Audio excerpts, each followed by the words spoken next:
Hello everyone, welcome to the Judicial Wings, the knowledge of judiciary, executive and legislation. विद्यार्थ्यांपर्यंत माहिती पोहोचण्यासाठी मी आज हा व्हिडिओ बनवत आहे.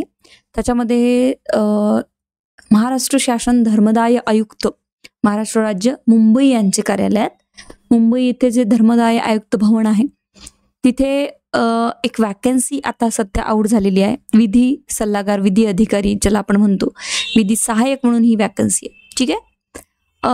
गट ब ची ही वॅकन्सी आहे, तरी पेमेंट वगैरे खूप छान आहे आणि 3 पोस्ट आहे.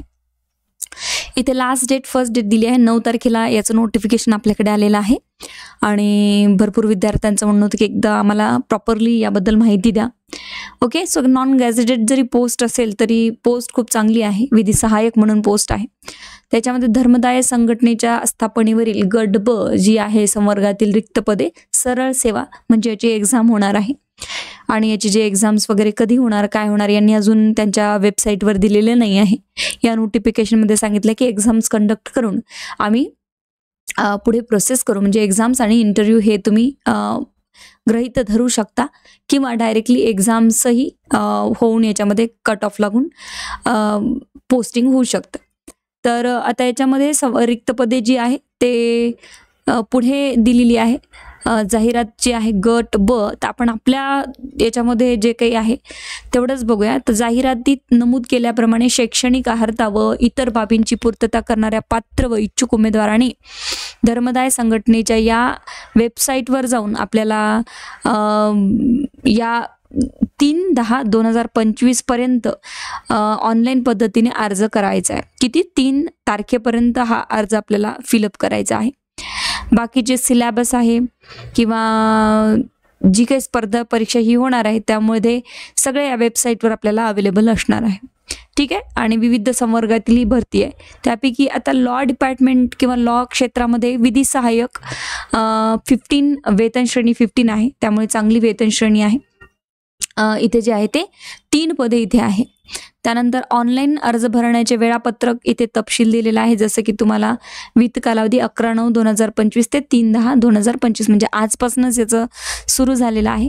आणि फॉर्म भरण्याची जी तुमची तारीख आहे आणि 3/10 पर्यंत तुम्ही हा फॉर्म 3 ऑक्टोबरपर्यंत भरू शकता. त्यामध्ये परीक्षेसाठी ऑनलाईन प्रवेशपत्र जे उपलब्ध होणार आहे ते 7 दिवस अगोदर तुम्हाला हे होणार आहे. त्यानंतर ऑनलाईन परीक्षेचा दिनांक जो आहे तो नोव्हेंबर 2025 म्हणजे लगेचच या ऑनलाईन परीक्षेचा दिनांक नोव्हेंबरमध्येच परीक्षा ही होऊन जाणार आहे तुमची. त्यानंतर जाहिरातीमधील बाबती संबंधित काही अडचण असेल तर तुम्ही याच्यावर चेक करू शकता. बाकी सिलेबस मी याच्यामध्ये कव्हर नाही करणार आहे, कारण सिलेबस एक सॉर्टिंग आउट करून प्रॉपरली मी तुम्हाला शेअर करणार आहे.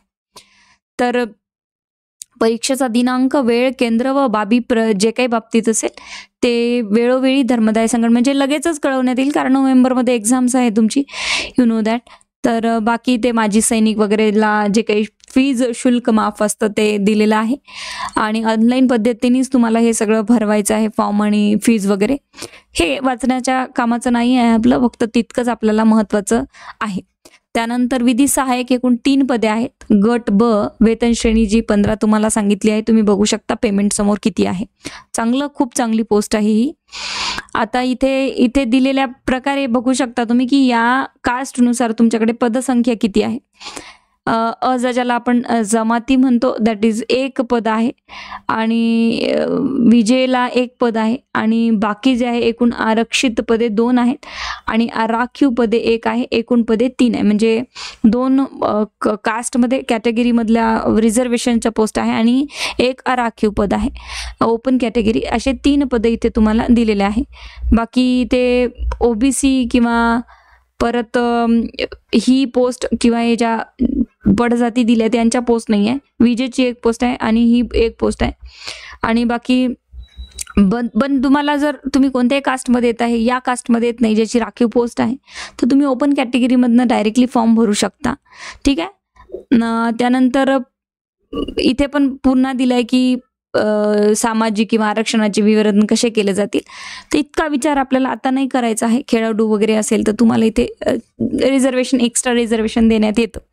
बट आता सध्या आपल्याला लक्षात ठेवायचं की ओपनसाठी 1 पोस्ट आहे आणि बाकीच्या कास्ट कॅटेगरीमध्ये 2 पोस्ट आहे. बट जर तुम्ही या कास्टमध्ये येत नाही आहात, विजे आणि अ जामध्ये, तर तुम्ही काय करू शकता की ओपनमधून डायरेक्टली फॉर्म भरू शकता. त्यानंतर पात्रता काय आहे, तर संविधानिक विद्यापीठाची मधील पदवी किंवा तिच्याशी संतुलित असल्याचे शासनाचे घोषित केलेले इतर कोणतेही अर्थ, म्हणजे तुम्हाला लॉची डिग्री पाहिजे किंवा शासनाने घोषित केलं असेल deemed to be the law degree, पण तसं काही नाही आहे. ही लॉ डिग्री असेल तरच तुम्ही फॉर्म भरू शकता. अदरवाईज मग तुम्हाला LLB, BSL LLB असं, पण LLB विधीमधील पदवी म्हणतात, त्यामुळे तुम्हाला लॉ डिग्री असणं गरजेचं आहे.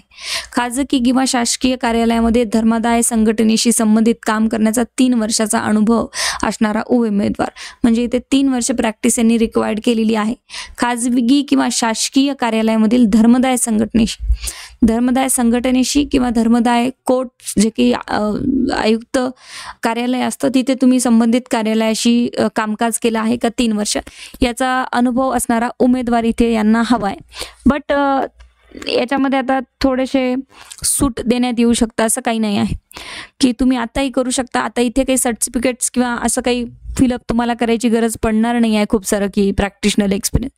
बट धर्मदाय कार्यालयामध्ये जे काही मॅटर्स कोणाकडे असेल तर तुम्ही त्याचा एक्सपिरियन्स त्याच्यावरून काढू शकता किंवा तुमच्या सिनियरकडे ते बघू शकतात.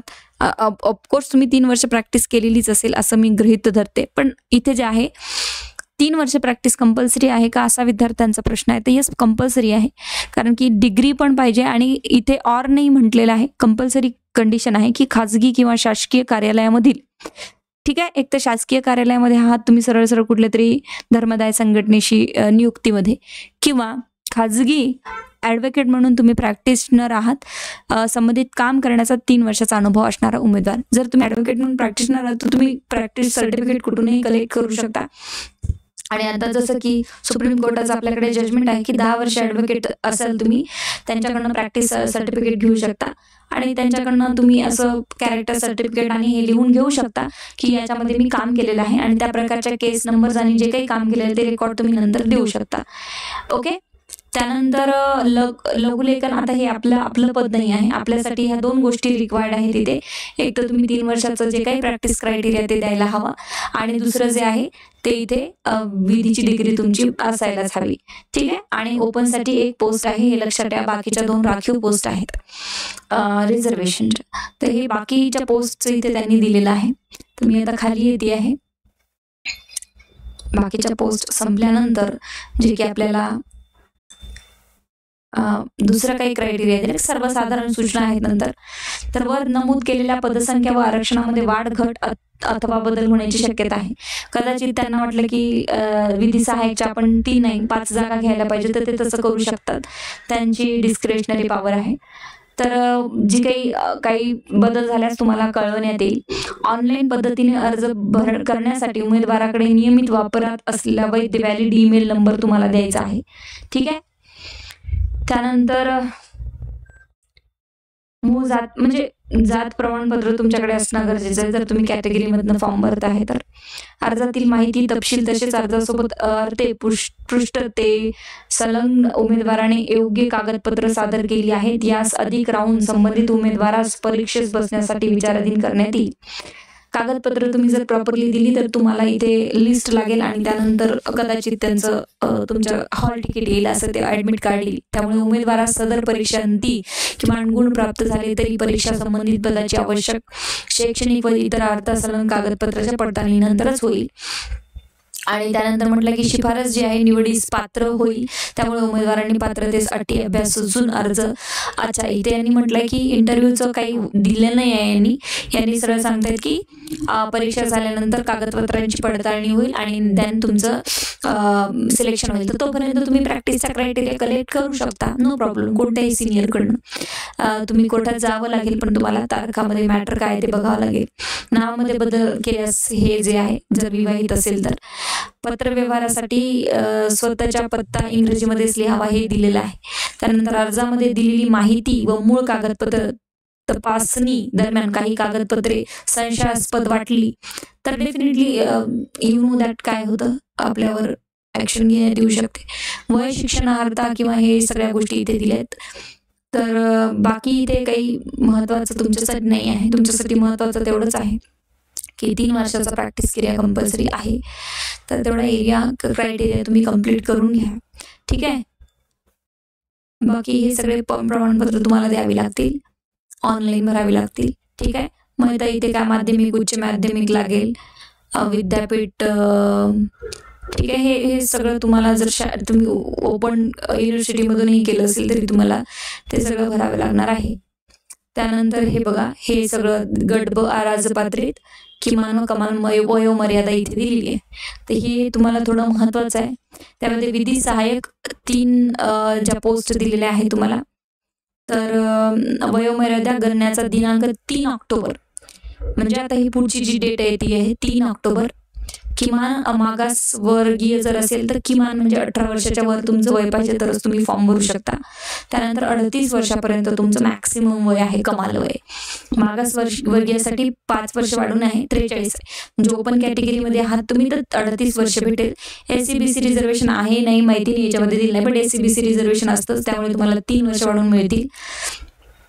पण इथे SC-BCची जागाच नाही आहे, त्यामुळे इथे काही प्रश्नच येणार नाही.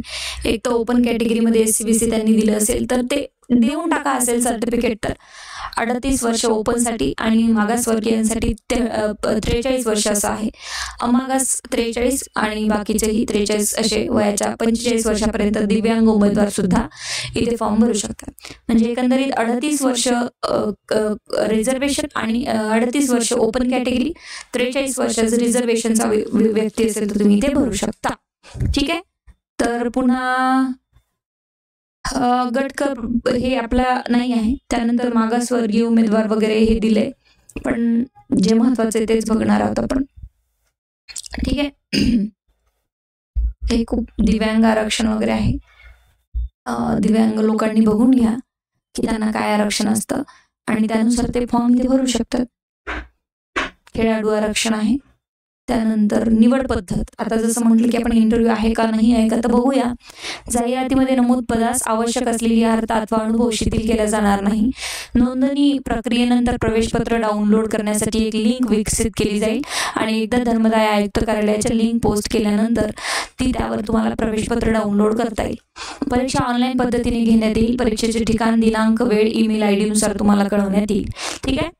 जाहिरातीनुसार जी अनुसरून प्राप्त झालेल्या अर्जाची संख्या वाजवीपेक्षा प्रमाणापेक्षा जास्त असेल आणि अर्ज सादर केलेल्या सर्व पात्र उमेदवारांच्या परीक्षा घेणे सोयीस्कर नसल्यास परीक्षेसाठी उमेदवारांची संख्या मर्यादित करण्याच्या दृष्टीने जाहिरातील दिलेल्या शैक्षणिक अर्हता अथवा अनुभव यापेक्षा जे काही अनुभव तुमच्या अंतिम परीक्षेत एक मर्यादित करण्यात येईल आणि उमेदवारांची संख्या तिथे लिस्ट काढण्यात येईल की कोणाकोणाला इथे आम्ही परीक्षेला बसवणार आहे. पण असं होत नाही, जनरली तसं कोणीही करत नाही.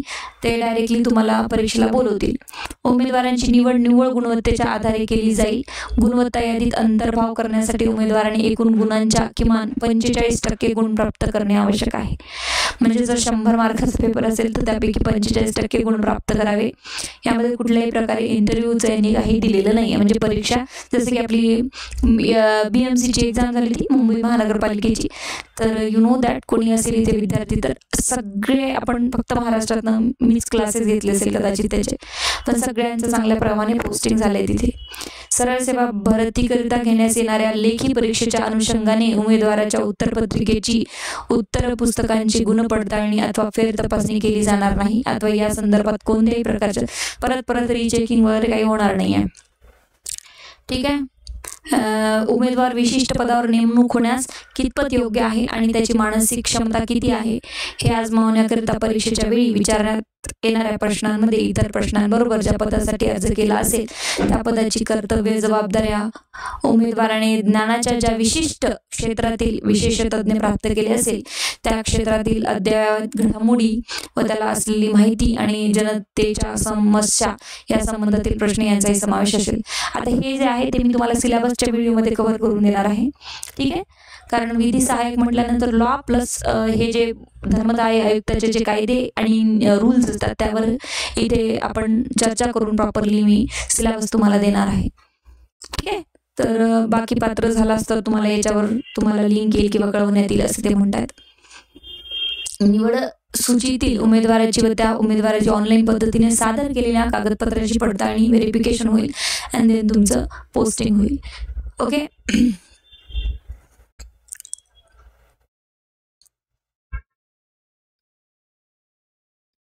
ठीक आहे. ठीक आहे. हे कामाचं नाही आहे सध्या तरी आपल्याला. आता नोटिफिकेशन निघायला म्हटल्यावर आपण दोनच गोष्टी पाहायला पाहिजे की मी पात्र आहे का, आणि दुसरी जी आहे ते सिलेबस काय, आणि तिसरं म्हणजे की पुढे परीक्षेचा क्रायटेरिया काय आहे, इंटरव्ह्यू आहे का वगैरे या सगळ्या गोष्टी. आता तेवढं महत्त्वाचं आहे. समान गुण धारण करणाऱ्या उमेदवाराचे. ठीक आहे. हे काही कामाचं नाही आपल्याला. समान जर गुण असेल तुम्हाला तर ते त्यांच्या डिस्क्रिशनरी पॉवरनुसार तुम्हाला घेतात. ठीक आहे. सो एवढं मी तुम्हाला आता सध्या तरी सांगू शकते. बाकी सिलेबसवर डेफिनेटली प्रॉपरली मी व्हिडिओ बनवून देईल. फक्त मी आता तुम्हाला सांगते की यामध्ये वॅकन्सी आउट झालेली आहे. 3 तारखेपर्यंत लास्ट डेट आहे पुढच्या. तुम्हाला जर फॉर्म भरायचा असेल तर डेफिनेटली तुम्ही फॉर्म भरू शकता. ठीक आहे. अर्ज भरणे व सादर करण्यासोबत आवश्यक सूचना. या वेबसाईटवर जाऊन जाहिरात सविस्तर अभ्यासावी व नंतरच आपला अर्ज तुम्ही भरावा. हे जाहिरात पूर्ण बघा या वेबसाईटवर जाऊन. अर्ज सादर करताना तांत्रिक समस्या ऑफकोर्स भरपूर टाईम आहे, त्यामुळे तुम्ही किती दिवस फॉर्म भरणं आतापासून सुरू करा. ओके. तपशील, वेळ, हे शुल्क ऑनलाईन पद्धतीने भरायचे सगळ्यांनी माहिती दिलेली आहे. परीक्षा शुल्क काय आहे. ठीक आहे.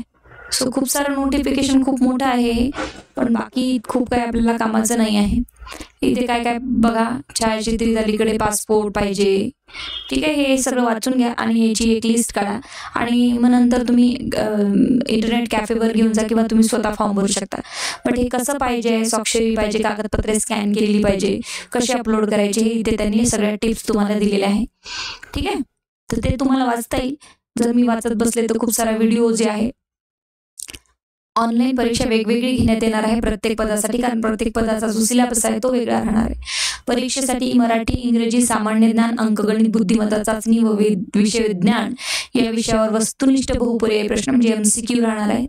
सदर परीक्षेचा दर्जा हा संबंधित पदाकरिता विहित करण्यात आलेल्या किमान शैक्षणिक अर्हतेनुसार तसेच संबंधित पदासाठी आवश्यक असलेल्या कौशल्य तपासणीवर पूरक राहील.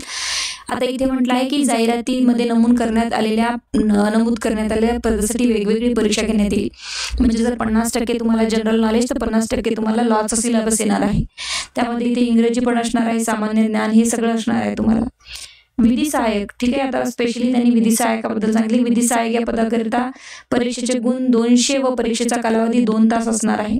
जे उमेदवार किमान 45% गुण प्राप्त करतील अशा उमेदवारांकडून निवड सूची तयार करून निवड सूचीतील पात्र उमेदवारांची गुणवत्तेनुसार शिफारस करण्यात येईल. विधी सहाय्यक पदाकरिता परीक्षेचा अभ्यासक्रम सोबत जोडण्यात येत आहे. आता याचाच अभ्यासक्रम यांनी दिलेला आहे आपल्याला. त्यामुळे तुम्ही असं विचारू नका की इंग्रजी, सामान्य ज्ञान हेच त्यांच्यासारखं आहे, त्यांच्यासारखा आपला सिलेबस नसणार आहे. कारण आपली फील्डच वेगळी आहे. त्यामुळे हा जो क्लॉज आहे तो नोटिंग करून ठेवायला हरकत नाही आणि आपल्यालाही 45% गुण प्राप्त करणे गरजेचं आहे. आता बघूया यामध्ये सिलेबस जरी दिला असेल तरी मी सिलेबसवर जसं सांगितलं तुम्हाला की प्रॉपरली, कारण जनरली विचारण्यात येणार आहे, प्रॉपरली आपण व्हिडिओ बनवणार आहे. ठीक आहे. परीक्षेच्या वेळेत किंवा एकूण निवड प्रक्रियेदरम्यान जर उमेदवाराने आता हे वाचण्याची गरज नाही, अनुचित प्रकार केला वगैरे काय केलं तर नियमावली आहे परीक्षेच्या केंद्रावरची. कागदपत्रे पडताळणी. ठीक आहे. हे कागदपत्र तुमच्याकडे आहेत का तुम्ही एकदा चेक करून घ्या. ठीक आहे. त्यानंतर आपण येऊया, सिलेबस दिला असेल किंवा दुसऱ्या वेबसाईटवर सिलेबस असेल तर तिथून वेबसाईटमधून तो सिलेबस घेऊन आपण सहाय्यक विधीचा सिलेबस काढून त्यावर अभ्यास करायला सुरुवात करायला हवी. ठीक आहे. तर आता बघूया विषय. जसे की निरीक्षक व वरिष्ठ लिपिकसाठी हा विषय आहे जो सिलेबस त्यांनी दिलेला आहे. त्यानंतर सिलेबस फॉर रिझनिंग टेस्ट. ठीक आहे. त्यानंतर पुढे येऊया सरळ सेवा विधी सहाय्यक गट ब अराजपत्रित पद भरण्यासाठी परीक्षेकरता अभ्यासक्रम. विषय काय आहे आपल्याला इथे मराठी, इंग्लिश काही दिलेलं नाही आहे, बट जनरली थोडेफार प्रश्न येऊ शकतात आपल्याकडे. सिलेबस खूप जास्त आहे, पण एक्झॅक्टली जर हात टाकला सिलेबसमध्ये आणि महिना 1.5 महिना अभ्यास केला तर डेफिनेटली तुम्हाला इथे परीक्षा पास होण्याचे चान्सेस आहे. सरळ सेवा आहे डायरेक्टली, रेग्युलर सब्जेक्ट नाही आहेत, त्यामुळे तुम्हाला अभ्यास करावा लागेल कॉन्स्टिट्यूशन ऑफ द इंडिया. जसं की जेवढे विद्यार्थी कन्झ्युमर किंवा इंडस्ट्रियल कोर्टाच्या बॅचला असेल त्यांचं कॉन्स्टिट्यूशन झालेलं आहे, तर डेफिनेटली तुमचा एक विषय झालाच आहे असं समजून घ्या. Maharashtra public trust act, MPT act म्हणतो आपण त्याला, महाराष्ट्र पब्लिक ट्रस्ट रूल आहे. मी जसं सांगितलं की धर्मदायचे तुम्हाला रूल्स येतील, तर हे रूल्स आहेत सगळे.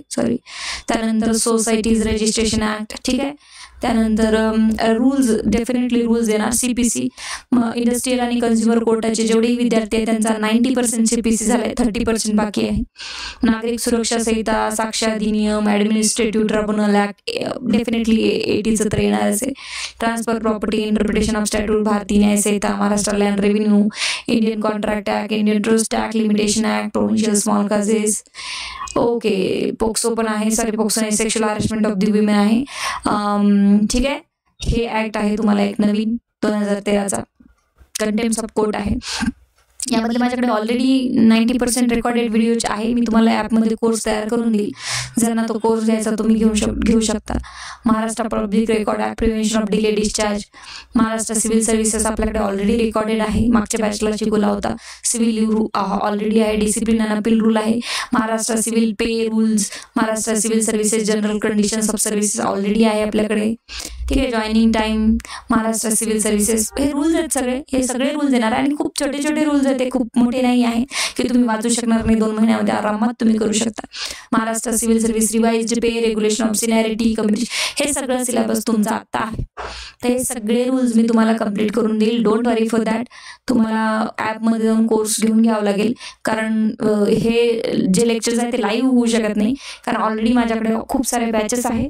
त्या बॅचेसचे टायमिंग फिक्स आहे आणि याची एक्झाम्स नोव्हेंबरमध्येच आहे. त्यामुळे नोव्हेंबरमध्ये इतका सिलेबस कंप्लीट होत नाही.